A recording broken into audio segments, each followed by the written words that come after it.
my children if something happens to me. বুধবার রাতে মালদার মোথাবাড়িতে এরকমই বিভীষিকাময় পরিস্থিতির সাক্ষী হয়েছিলেন জুডিশিয়াল অফিসাররা। সেই ঘটনা খতিয়ে দেখতে শুক্রবার ডিআইজি নেতৃত্বে মোথাবাড়ি যায় এনআইএর 24 জনের টিম।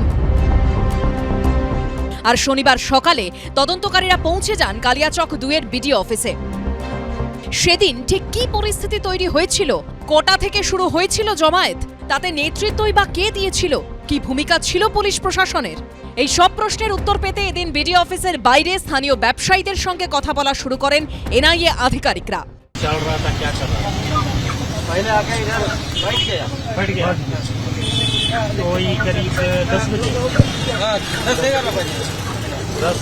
लेडीज लोग बढ़ गया था, फिर अंदर में भी कुछ लेडीज चला गया था। আমরা দোকান করছিলাম, এখানে দোকান করতে করতে মহিলাগুলো আসলো, আসার পরে মানে ওখানে বসলো। গেট তখন কেমন ছিল? না ভালো ছিল, ওখানে গোটা বন্ধ করে দিল। কতজন লোক এসেছিল তখন? ওই 150 মতো। শুধু মহিলা? না, মহিলা বেড়া ছেলে ছিল মানে মহিলাগুলো প্রথমে আসলো। সূত্রের খবর, বুধবার বিডিও অফিসে জমায়েত করার নেপথ্যে কারা ছিল তা নিয়ে কয়েকটি নাম ইতিমধ্যে এনআইএ আধিকারিকদের হাতে এসেছে।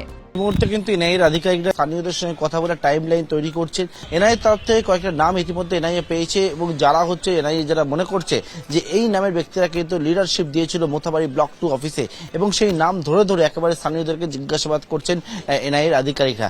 ইমরানকে জানো না? হ্যাঁ, ইমরান ছিল না? আমি দেখিনি। জিজ্ঞাসাবাদের জন্য কয়েকজনকে বিডিও অফিসের ভিতরেও নিয়ে যান তদন্তকারীরা। বিডিও অফিসের বাইরে একটি মোবাইলের দোকানের মালিকের সঙ্গেও কথা বলেন এনআইএ আধিকারিকরা। 9টার দিকে দোকান খুলেছিলাম, তারপরে কিছুক্ষণ পর থেকে মোটামুটি আপনার লোকের ভিড় ছিল। তারপরে আন্দোলন শুরু হলো মোটামুটি 11টার দিক থেকে। জাতীয় পতাকা ছিল সবার হাতে, কয়েকজনের হাতে ছিল ইন্ডিয়ান ফ্ল্যাগই ছিল। বুধবার সকাল থেকে জমায়েত হতে শুরু হয়েছিল কালিয়াচক 2 বিডিও অফিসে।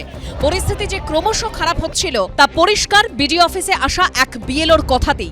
বুধবার দিন হয়েছিল, রাস্তা ঘেরা হয়েছিল, এসছিলাম চলে গেছে বাড়ি, একটা ঢোকা যায়নি। কেন ছিল? ভিড়টি ছিল, মানে ঘেরা হয়েছিল ব্লক, সিচুয়েশন একটু সেন্সিটিভ ছিল। কখন কিভাবে জমায়েত হলো, কারা নেতৃত্ব দিলেন, কেন জুডিশিয়াল অফিসারদের উদ্ধার করতে এত দেরি হলো, এসব নিয়ে জল্পনার মধ্যেই এ নিয়ে সমান তালে চলছে রাজনীতিও। জাজেদের কাছে নিজেরা যাবেন না।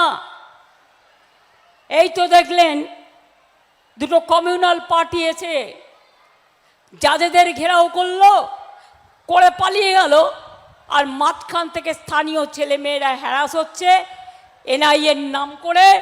তারা 40 জন 50 জন লোকাল ছেলে মেয়েদের অ্যারেস্ট করছে। প্রতিবাদও করা যাবে না, প্রতিরোধও করা যাবে না, সব কণ্ঠরোধ করে দিয়েছে।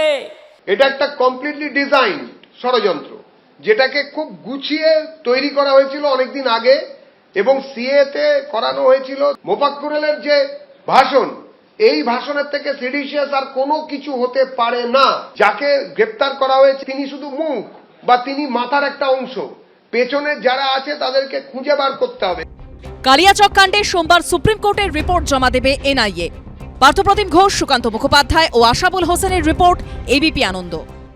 এবিপি আনন্দ, এগিয়ে থাকে, এগিয়ে রাখে।